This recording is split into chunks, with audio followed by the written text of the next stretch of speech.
Haven't retested it on the upside yet. I'm not entirely sure we can, but we're still short of the prior all-time high. I think there's still Vega neutral to contend with, but maybe overnight they could make the necessary move to the upside.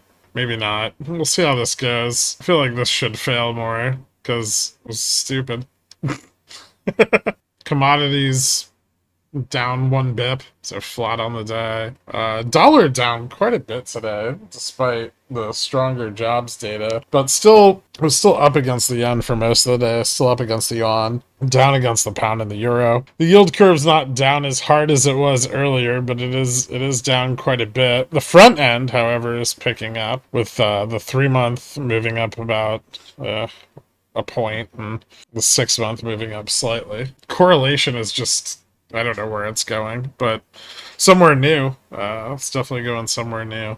Both on the 1 and 3-month dropping today. That's too short of a time frame. The forward yield on volatility actually started to pick up a bit today, and we are actually seeing this move back towards zero over time. It's not getting there in a straight line, but it is kind of starting to turn around. USD JPY carry is just absolutely blown out. Almost 9x leverage.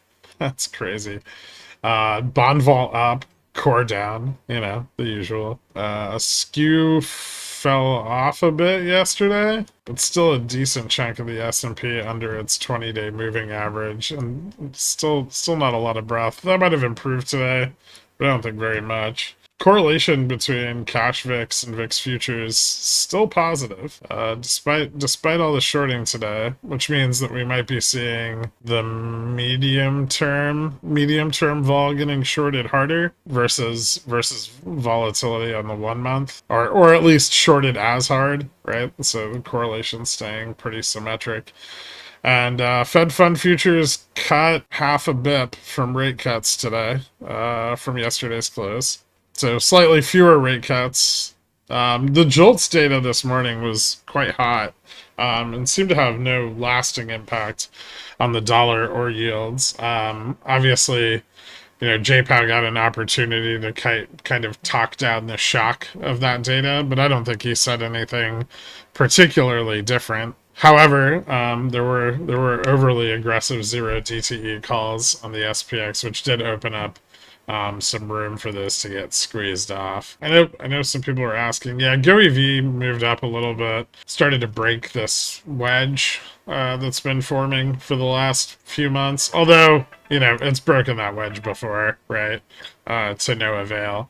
So we'll see where this goes, but it's an interesting development at least. It doesn't look like there's a ton of covering going on, but it is getting quite illiquid, and so we might be getting a little bit of a run there as we get into the ETF FTD period. That should be true for most of the memes. I think Beyond up a little bit today. Still on Reg Show. Top looks like it's starting to see some covering. Fubo's not really seeing a ton of covering, but it is moving up. Upstart, this one might be too liquid, or just may not have a lot of ETF FTD exposure. And GME moving up a little bit too, and starting to get a little bit of covering. Arbitrage there is pretty flat though. Maybe slightly negative. This still needs to get above 25, 26 to have any kind of significant run. Excuse me. RSP up 45 basis points today. Most of this gained in the last 30 minutes of the day. This is actually lagging for the majority of the day. And same with Dow and Russell.